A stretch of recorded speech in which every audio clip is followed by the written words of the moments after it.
Hi all. ഇന്ന് നമ്മൾ discuss ചെയ്യാൻ പോകുന്നത് ഇന്ന് നടന്ന ഖാദി ബോർഡ് LEC ഫേസ് 3യുടെ മാത്സ് ആൻഡ് മെൻ്റൽ എബിലിറ്റി ക്വസ്റ്റ്യൻസും അതിൻ്റെ ആൻസേഴ്സുമാണ്.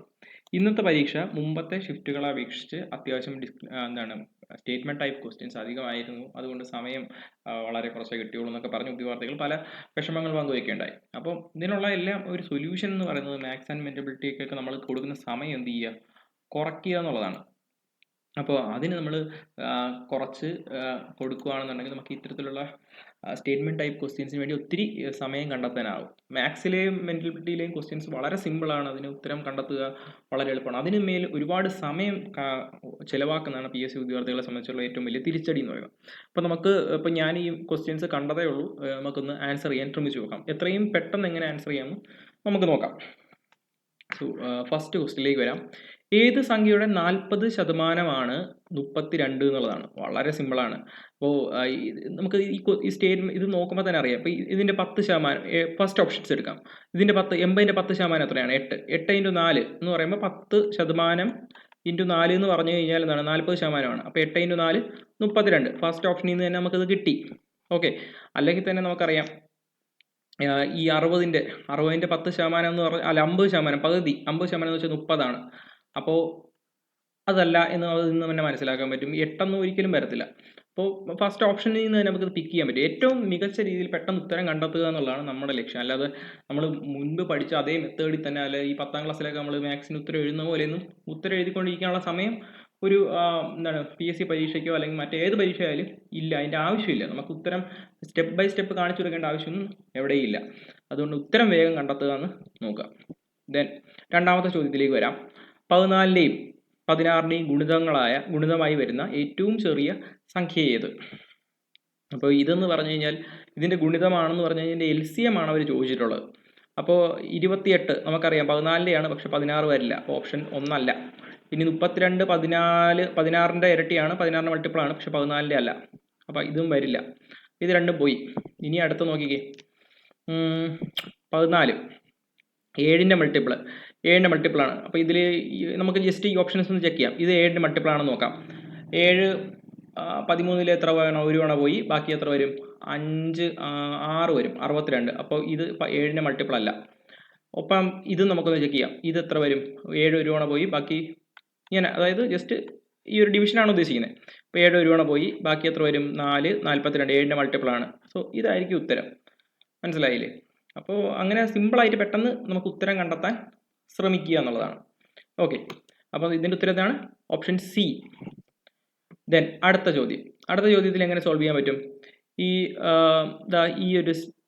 ഇത് ഭയങ്കര സിമ്പിളായിട്ട് സോൾവ് ചെയ്യാൻ പറ്റും. അതായത് ഈ നമ്പേഴ്സ് അല്ലേ, ഈ നമ്പേഴ്സ് നമ്മൾ സാധാ നമ്പേഴ്സ് കൂട്ടുന്ന പോലെയും കുറയ്ക്കുന്ന പോലെയും ചെയ്യുക. അതായത് 2ഉം 1ഉം 3, 3ഉം 1ഉം 3ഉം 2ഉം 5.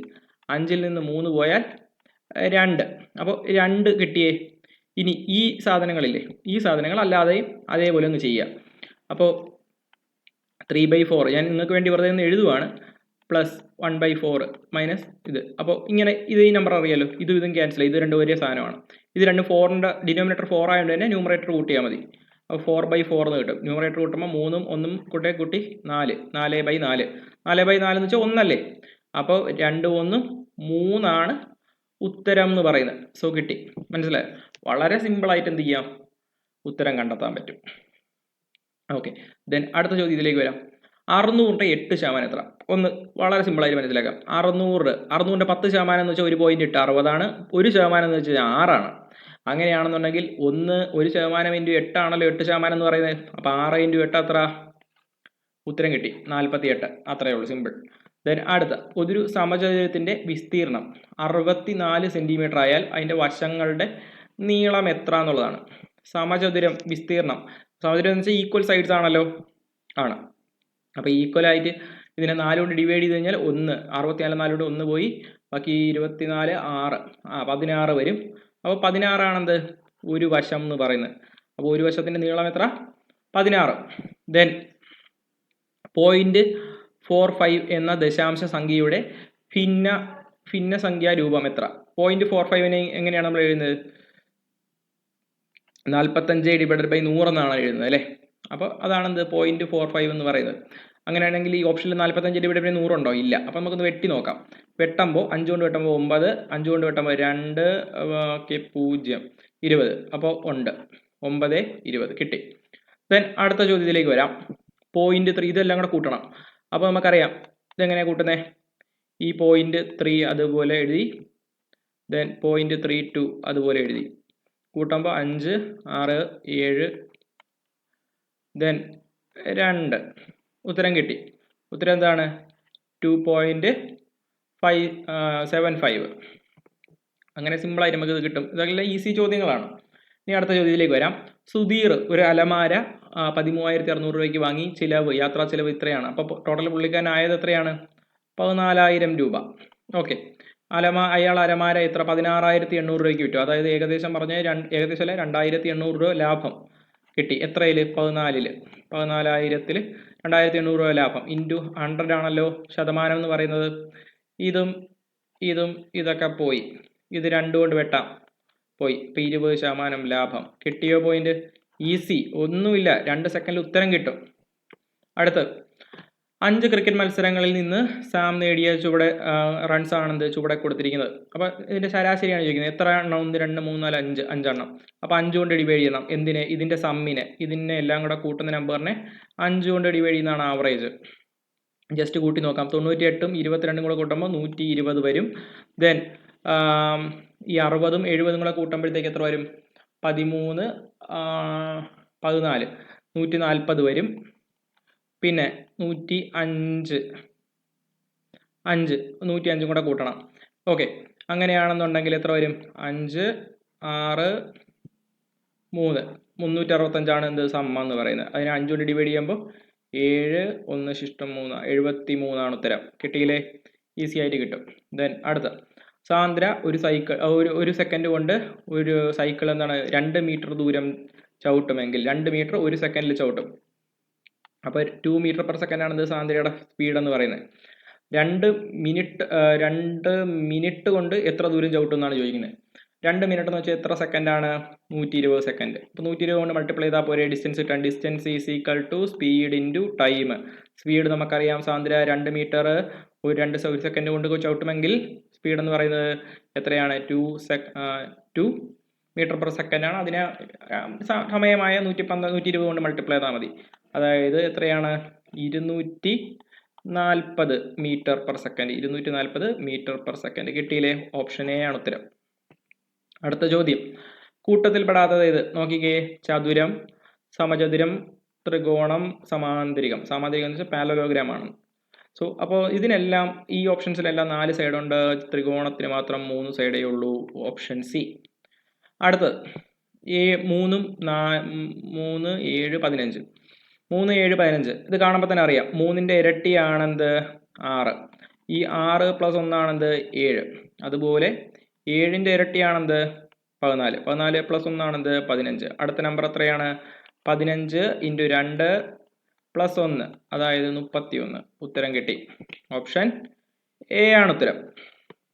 അടുത്ത് നോക്കിക്കേ. ഇത് അത്ര വ്യക്തമായി കിടന്നില്ല എനിക്കൊന്ന്. 21 + 16 ഡിവൈഡഡ് ബൈ 2 ഇൻറ്റു 4 - 5 ആണ്. ബോർഡ് മാസ് റൂൾ അറിയാലോ. ആദ്യം ചെയ്യേണ്ടത് ഏതാണ്? ഡിവിഷൻ. അപ്പോൾ ഇത് ചെയ്തു, ഡിവിഷൻ ചെയ്തു, 8 എന്ന് കിട്ടി. അടുത്ത് ചെയ്യേണ്ട മൾട്ടിപ്ലിക്കേഷൻ 32 എന്ന് കിട്ടി. ദെൻ അടുത്ത ചെയ്യേണ്ടത് അഡീഷൻ. 32ഉം 21 കൂടെ കൂട്ടുമ്പോൾ 50, 53, 53 ൽ 5 പോകുമ്പോൾ 48. Option B. അടുത്ത ഒറ്റയാനെ കണ്ടെത്തുക. നമുക്ക് നോക്കാം. ഒറ്റയാൻ എന്ന് പറയുമ്പോൾ എങ്ങനെയാണ്? ഇതിലെന്താണ് ഇതുള്ളത്? പ്രൈം നമ്പേഴ്സ് ഉണ്ടോ? ആദ്യം നമ്മൾ ചെക്ക് ചെയ്യണം. പ്രൈം നമ്പേഴ്സ്, ഈവൻ നമ്പേഴ്സ്, അങ്ങനെ എന്തെങ്കിലും വ്യത്യാസം ഉണ്ടോ എന്ന് നോക്കണം. അപ്പോൾ അങ്ങനെ നോക്കുമ്പോൾ നമുക്ക് മനസ്സിലാവും എന്താണ് 8 എന്താണ് ഒരു പ്രൈം നമ്പർ അല്ല. പകരം 2, 4, 2, 5, 7 എന്താണ് ഒരു പ്രൈം നമ്പർ ആണ്. അപ്പോൾ എന്താണ് ഓപ്ഷൻ ഡി 8 ആണ് ഉത്തരം. അടുത്ത് 95. അമ്മയുടെയും മകളുടെയും വയസ്സുകളുടെ തുക 56 ആണ്. 56. മദറിന്റെയും ഡോട്ടറിന്റെയും വയസ്സിന്റെ തുക 56 ആണ്. 4 വർഷം കഴിഞ്ഞാൽ അമ്മയുടെ വയസ്സ് മകളുടെ വയസ്സിന്റെ 3 ഇരട്ടിയാകും. എങ്കിൽ അമ്മയുടെ ഇപ്പോഴത്തെ വയസ്സ് എത്ര? ഓക്കെ, സിമ്പിളാണ്. 4 വർഷം കഴിയുമ്പോഴത്തേക്ക് ഇവരുടെ സമ്മ്, അതായത് വയസ്സിൻ്റെ സമ്മ് എത്രയാകും? +8. കാര്യം മകൾക്കും അമ്മയ്ക്കും 4 കൂടും, അപ്പോൾ +8. +8 ചെയ്യുമ്പോൾ എത്രയാണ് കിട്ടുന്നത്? 64 കിട്ടും. അപ്പോൾ അമ്മയുടെ വയസ്സ് അല്ലെ മകളുടെ വയസ്സ് എക്സ് ആണെന്ന് എടുത്തു കഴിഞ്ഞാൽ അമ്മയുടെ വയസ്സ് 3 ഇരട്ടിയാകും എന്ന് പറയുന്നു 4 വർഷം കഴിയുമ്പോൾ.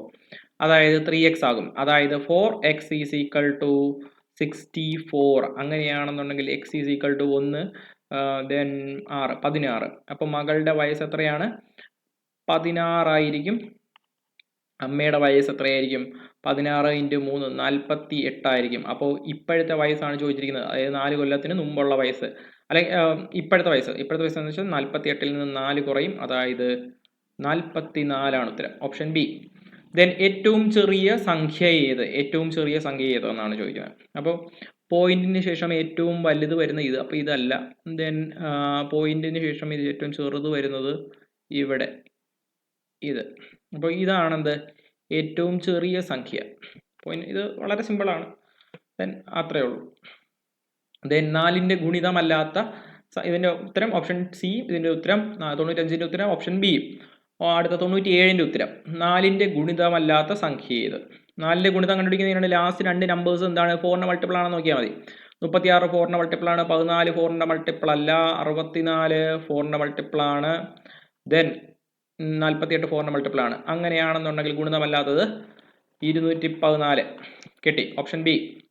അടുത്ത ഒരു കമ്പ്യൂട്ടർ ലാബിൽ 6 കുട്ടികൾക്ക് 3 കമ്പ്യൂട്ടർ ഉണ്ട്. 24 കുട്ടികൾക്ക് എത്ര കമ്പ്യൂട്ടർ ഉണ്ടാവും? 6 കുട്ടികൾക്ക് 3 കമ്പ്യൂട്ടർ ആണ് എന്നുണ്ടെങ്കിൽ 24 എന്ന് പറയുമ്പോൾ 4 കൊണ്ട് മൾട്ടിപ്ലൈ ചെയ്യണ്ടേ? മൾട്ടിപ്ലൈ ചെയ്യണം. അപ്പോൾ ഇവിടെയും 4 കൊണ്ട് മൾട്ടിപ്ലൈ ചെയ്യണ്ടേ? മൾട്ടിപ്ലൈ ചെയ്യണം. 24 ഇവിടെ കിട്ടി. ഇവിടെ എത്ര? 12. അപ്പോൾ 12 കമ്പ്യൂട്ടർ ഉണ്ടാവും. ഏറ്റവും വലിയ സംഖ്യ ഏത്? ഇത് സിമ്പിളായിട്ട് കണ്ടുപിടിക്കാൻ പറ്റും. ഇവിടെ 5 ഒരു ഡിനോമിനേറ്റർ ഒന്നെങ്കിൽ സെയിം ആക്കി നോക്കുക. അപ്പം മേളിൽ ഏറ്റവും ന്യൂമറേറ്റർ വരുന്നതായിരിക്കും വലിയ സംഖ്യ. അങ്ങനെ ഒരു ഓപ്ഷൻ ഉണ്ടോ? അങ്ങനെ ഓപ്ഷൻ ഉണ്ട്. ഇതിനെ ഡിനോമിനേറ്റർ 5-ലാക്കാൻ പറ്റില്ലേ? 2/5 എന്ന് എഴുതാം. ഇതിനെ ഡിനോമിനേറ്റർ 5-ലാക്കാൻ പറ്റില്ലേ? പറ്റും. അതായത് 3ന്റെ പകുതി എത്രയാണ്? 1.5. 1.5 ഡിവൈഡഡ് ബൈ 5 എന്ന് എഴുതിക്കൂടെ? എഴുതാം. അങ്ങനെയാണെന്നുണ്ടെങ്കിൽ ഇവിടെ 1.5 ആണ്, ഓപ്ഷൻ ബി അല്ല. ഇവിടെ 2 ആണ്, അല്ല. ഇവിടെ 1 ആണ്. ഏറ്റവും വലുത് ഏതാണ്? 4/5. 4 അല്ലേ ഏറ്റവും വലുത്, വലിയ ന്യൂമറേറ്റർ വരുന്നേ? കിട്ടി, ഉത്തരം കിട്ടി. അങ്ങനെ സിമ്പിളായിട്ട് ആലോചിക്കാം. അല്ല ക്രോസ് മൾട്ടിപ്ലൈ ചെയ്യാനും ഫ്രാക്ഷൻസ് ഒക്കെ വലുത് നോക്കാൻ ക്രോസ് മൾട്ടിപ്ലിക്കേഷൻ ഒക്കെ നിങ്ങൾ പഠിച്ചു കാണും. പക്ഷെ അങ്ങനെയൊന്നും ചെയ്യേണ്ട ആവശ്യം ഇവിടെ വരുന്നില്ല. ഏറ്റവും എളുപ്പത്തിൽ, അതായത് ചില ഉദ്യോഗാർത്ഥികളെ ഞങ്ങളോട് ഡൗട്ട് ചോദിക്കുന്നത് ഇങ്ങനെയാണ്. അപ്പോൾ നമ്മൾ ഒരു മാത്സ് പ്രോബ്ലം ആയിരിക്കും, അത് നമ്മൾ ചെയ്തു കൊടുക്കുന്നത് സാറേ ഞാൻ ഇങ്ങനെയാണ് പഠിച്ചത്, ഇങ്ങനെ ഒന്ന് ചെയ്യാവുന്നു. അതായത് അവർ ചോദിക്കുന്നതെന്ന് പറഞ്ഞു കഴിഞ്ഞാൽ ഞാനൊരു സിമ്പിൾ ലോജിക്ക് പറഞ്ഞു തരാം. അതായത് അവർക്ക് കൊല്ലത്ത് നിന്ന് തിരുവനന്തപുരം വരണം, പക്ഷേ അവർക്ക് കോട്ടയം വഴി വരണം. അതിൻ്റെ ആവശ്യം എന്താ? കൊല്ലത്ത് നിന്ന് തിരുവനന്തപുരം ഡയറക്റ്റ് വന്നൂടെ? അപ്പം അങ്ങനെ പഠിക്കണം, മനസ്സിലായാൽ. അല്ല നിങ്ങൾ മുമ്പ് പഠിച്ചു വെച്ച മെത്തേഡിലേ ചെയ്യുള്ളൂ എന്ന് പറഞ്ഞാൽ ഓരോ ചോദ്യങ്ങളും വ്യത്യസ്തമാണ്. ആ ചോദ്യങ്ങൾ വേറെ ഒരു മെത്തേഡിലേ ചെയ്യുള്ളൂ എന്ന് വാശി പിടിക്കാൻ നിൽക്കരുത്. നിങ്ങൾക്ക് ഏറ്റവും പെട്ടെന്ന് ചെയ്യാൻ പറ്റുന്ന വഴിയിൽ ചെയ്യുക. അതാണ് നമുക്കൊരു കോമ്പറ്റീറ്റീവ് എക്സാം സ്പിരിറ്റിൽ അങ്ങനെയാണ് ചെയ്യേണ്ടത്. ദെൻ അടുത്ത് ഷോർട്ട് കട്ട്സ് എല്ലാം നല്ലതാണ്, പക്ഷേ എല്ലായിടത്തും വർക്ക് ചെയ്യില്ല. അത് നോക്കിക്കൊണ്ടിരുന്ന സമയം പോകും. ദെൻ 5 + 4 ഇത് ബോർഡ് മാസ് റൂളിൽ പെട്ടെന്ന് ചെയ്യാം. ബ്രാക്കറ്റിൽ കിടക്കുന്ന ആദ്യം ചെയ്യാം. അപ്പോൾ 2 / 6. ദെൻ മൾട്ടിപ്ലിക്കേഷൻ ആദ്യം ചെയ്യണം. അപ്പോൾ ഇത് ചെയ്യാൻ നേരത്ത് 5 + 4 × 2 / 6 ആലോചിക്കാം. അപ്പോൾ ഇത് ചെയ്യാൻ നേരത്ത് 8/6 + 5, അതായത് 4/3 + 5 15 19/3 ഉത്തരം കിട്ടി. Option D. വളരെ സിമ്പിളായിട്ട് നമ്മൾ എന്ത് ചെയ്തു? ഇത്രയും ചോദ്യങ്ങളും കംപ്ലീറ്റ് ചെയ്തു. മാത്സിനെ സംബന്ധിച്ചിടത്തോളം ഇന്നത്തെ പരീക്ഷ വളരെ സിമ്പിളായിരുന്നു. ഫുൾ മാർക്സ് നിങ്ങൾക്ക് സ്കോർ ചെയ്യാൻ കഴിയുന്ന maths and mental ability questions ആയിരുന്നു ഇന്ന് ഖാദി ബോർഡ് ഫേസ് 3ക്ക് ഉണ്ടായിരുന്നത്. LD ക്ലർക്ക് വേരിയസിന് വേണ്ടി ഒത്തിരി ഉദ്യോഗാർത്ഥികൾ നോക്കുന്നുണ്ട്. LD ക്ലർക്കിന് ഇത്തരത്തിലുള്ള മാത്സ് പ്രതീക്ഷിക്കരുത്. നല്ല ലെവലിലുള്ള നല്ല മാത്സ് ആയിരിക്കും ചോദിക്കാൻ പോവുക. അതിനെക്കുറിച്ചുള്ള വീഡിയോസ് നമ്മുടെ ചാനലിൽ ഉടനെ തന്നെ അപ്ഡേറ്റ് ചെയ്യുന്നതായിരിക്കും. കാര്യം മുമ്പത്തെ LD വേരിയസിൻ്റെ ക്വസ്റ്റ്യൻസ് നിങ്ങൾ പരിശോധിച്ചാൽ തന്നെ അറിയാം, എല്ലാ ചോദ്യങ്ങൾക്കും അതിൻ്റേതായ ഒരു സ്റ്റാൻഡേർഡ് ഉണ്ടായിരുന്നു. അപ്പോൾ സാധാ സിമ്പിൾ മാത്സ് PSC എല്ലാം സിമ്പിൾ മാത്സ് ആണ് ചോദിക്കുന്നത് എന്നുള്ള ധാരണയിൽ ഒരിക്കലും പോയി എഴുതാതിരിക്കുക. ഒത്തിരി നല്ല രീതിയിൽ അതിനും സമയം ഇൻവെസ്റ്റ് ചെയ്ത് പ്രിപ്പയർ ചെയ്യുക. So thanks for watching Upgrade PSC. Thank you all.